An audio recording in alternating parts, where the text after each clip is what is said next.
Assalamualaikum warahmatullahi wabarakatuh. Masih bersama saya Mas Agus Darmaji ya. Eh, Subuh ini kebetulan nih subuh, alhamdulillah subuh. Habis sholat subuh kita lanjut main ya. Nggak tahu nih semalam nggak bisa tidur aku nih. Kali ini saya akan bahas debt collector itu pinter nggak sih? Nah, kita akan bahas tentang debt collector dan cara-cara dia menarik di rumah atau di jalan. Yang perlu teman-teman atau Anda semua tahu bahwa debt collector atau orang Jakarta kalau bilangnya itu profkol, singkatan dari profesional kolektor. Namanya aja udah profesional ya. Artinya levelnya udah pek kan gitu. Dan otaknya pun di atas jenius. Apa namanya di atas jenius ya? Istimewa pokoknya lah ya. Banyak caranya si gudang. Nah, tak kasih contoh cara debt collector beberapa ya, biar kalian tuh paham. Mungkin pernah kejadian di panjenengan-panjenengan yang merasa pernah nunggak angsuran dan telat ya. Pernah nggak sih kamu itu ditarik di jalan? Banyak, kita lihat di sosmed pun banyak ya kejadian debt collector narik di jalan. Nah, padahal nih OJK atau hukum di Indonesia ini jelas-jelas tegasnya seperti ini. Tidak boleh menarik kendaraan yang masih kredit di jalan ataupun di rumah kan gitu. Nah, pasal yang kemungkinan akan dikenakan buat pelaku atau debt collector narik di jalan ini adalah 368 ya, perampasan. Walaupun dia itu megang surat fidusia atau surat tarik dari pihak finance. Nah, tahu nggak jeniusnya orang debt collector? Dia akan membuat saat dia mengeksekusi unit di jalan itu seolah-olah bukan mengeksekusi unit di jalan tapi di kantor. Contoh, diikuti nih, habis itu dipadang, dihadang. Setelah dihadang, diketok pintunya. Andai kata ini namanya konsumennya si Aji ya. Apa benar ini Pak Aji? Oh bukan. Nah, kalau yang nyetir ini bilang bukan, nah debt collector akan lebih ganas. Dia tahu oh ini unit di pihak ketiga kan gitu. Berarti dia nggak memandang hukum, dia lebih berani gitu loh. Langsung ditarik unitnya. Ini mobil bermasalah Pak, kamu ikut saya ke kantor, kita selesai. Nah, kenapa dia digiring ke kantor, nggak ditarik di situ terus dibawa ke kantor? Ya, nah ini tuh cara dia buat narik biar penarikan di jalan ini seolah-olah menjadi serah terima di kantor dan di depan kantor. Ya, begitu sampai kantor, itu mobil akan parkir depan kantor, di belakangnya mobilnya debt collector. Kalau udah seperti ini kan mobil debitur mau kemana? Nggak bisa kemana-mana kan. Akhirnya setelah rembukan di dalam kantor, bahwasanya yang angsuran telat, dia nggak mampu bayar, otomatis disuruh titip.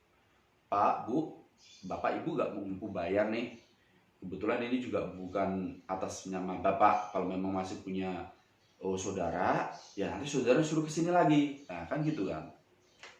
Nah sebagai serah terima, kalau mobil saya dititipin di kantor, ini nih suratnya nih. Anggap aja nih suratnya. Ini tuh yang namanya surat BSTK. Contoh ini contoh surat BSTK, berita acara serah terima kendaraan. Itu sebagai bukti otentik ya, pusakanya pihak finance atau pedang ya pihak finance untuk mematahkan seluruh alibi apabila terjadi laporan dari pihak debitur atau konsumen. Contoh misalkan kok itu ditarik paksa atau perampasan di jalan pun ya kan, kalau udah dibawa ke kantor konsumennya atau orangnya, kalau di situ akan terjadi serah terima. di depan kantor, ada foto juga gitu loh. Nah, kalau udah foto kantor, apabila terjadi laporan lo, perampasannya, buktinya mana lo? Buktinya aja debiturnya itu ke kantor, ini loh Pak fotonya, ini loh suratnya, dia udah tanda tangan serah terima unit, artinya debitur itu udah menyerahkan unit. Nah, otomatis laporannya nggak bisa dong, batal dong, kan gitu. Udah terbantahkan. Itu jenisnya debt collector seperti itu.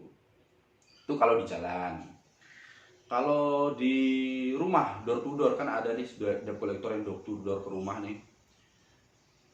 Ada satu kasus, yaitu datang 3 orang 4 orang ya dengan badan yang gede-gede gitu kan. Dia datang, Pak Bu, ini bagaimana nih angsurannya? Begitu dia melihat mobil, gak bakalan lepas. Walaupun misalkan kok nggak ketarik, itu subuhnya tuh udah nongkrong di depan gang lagi, diikutin, ditarik jalan. Kalau memang nggak bisa ditarik di rumah. Nah, ada sebagian mereka yang pakai cara seperti ini. Pak, Bu, pakai cara halus nih. Ini Bapak Ibu telat angsurannya sekian. Ya, mau selesai kapan? Wah, saya belum ada duit ini Bang, kan gitu kan. Oh, yaudah kalau belum ada duit, ayo kita bikin perjanjian ke kantor aja Pak, Bu. Oh gitu, tapi mobil masih di Ibu. Masih Pak, itu loh mobilnya di depan. Oh iya, saya kira mobilnya orang. Ya udah, ini hanya klarifikasi. Kok biasanya angsurannya lancar, kok ini kok telat gitu loh. Ya pihak kantor pengen tahu mobil masih di Ibu atau udah dijual ke orang lain kan gitu. Oh masih di saya. Oh ya, yaudah kalau gitu sebagai bukti Bapak Ibu kita ajuin reschedule atau biar angsurannya lancar lagi kan, atau pihak kantor biar tahu nih kalau mobil masih di Ibu, diajaklah Ibu ke kantor nih ya kan, dengan harapan bisa di reschedule angsurannya kok kembali normal gitu loh. Emang ada itu istilah reschedule di pihak leasing, ada, semua leasing ada, gak mungkin gak ada, apalagi leasing-leasing besar ya. Nah habis sampai situ ternyata mobilnya kan dibawa nih. Setelah dibawa ya udah beda lagi yang nanganin, gantian orang internal. Nah bahasanya orang internal sama debt collector beda lah. Internalnya levelnya udah di atas juga, yang jelas bukan kolektor. Ada pihak yang istilahnya remedial ya. Remedial itu ya mereka punya skill yang di atas debt collector juga sebenarnya. Makanya paling bahaya itu sebenarnya. Ya halus, slow, tapi bisa memakan gitu loh. Akhirnya si internal, nanti kaput nih seorang internal nih. Pak, Bu, ini angsuran jalan udah telat, Bapak Ibu udah telat. Saya ajukan reschedule ya Pak, Bu. Ini syaratnya. Nggak boleh lagi surat BSTK tadi. Ya kalau orang awam kan nggak tahu kan, dia nggak baca itu surat apa. Ini surat buat reschedule biar angsuran Ibu Bapak lancar, padahal enggak. Ya kan? Bisa saja nih langsung setelah dia kena truk tanda tangan selesai dong. Ya udah selesai. Habis selesai boleh pinjem STNK-nya sama ini buat dicek, padahal di checklist. Habis itu STNK sama kunci kalau udah di tangan kita, ya udah tanda tangan, konsumen mau apa aja? Nggak bisa ngapa-ngapain. Akhirnya konsumen pulang sendirian, paling dianterin pakai taksi 50.000 kan gitu. Ya besoknya lagi konsumen datang nih, Pak saya mau nebus mobil, saya udah ada uang nih misalkan. Ternyata nggak bisa ditebus, alasannya oh Pak ini sekian gini loh, kemarin katanya hanya nitip, ternyata udah ada udah ada biaya tarik di sini, alias pembengkakan biaya gitu loh. Yang tadinya katakanlah dua angsuran 2 juta nih, kalau misalnya telat 3 berarti kan 6 juta, biaya tariknya ternyata 10 juta, totalnya 16 juta di luar denda. Ibu ini hanya bawa 6 juta akhirnya, yang katanya bisa keluar ternyata nggak bisa. Nah itu adalah salah satu cara. Makanya buat anda semua ya, kita pakai logika aja lah. Mobil telat aja dihadang di jalan, masa kita mudah termakan omongan debt collector atau kolektor yang niatnya itu menarik mobil? Kita jangan konyol jadi orang, oh nanti ke kantor aja,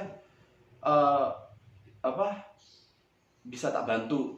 Ya, ke kantor kalau orang sendiri nggak masalah, nggak usah bawa mobil kan gitu.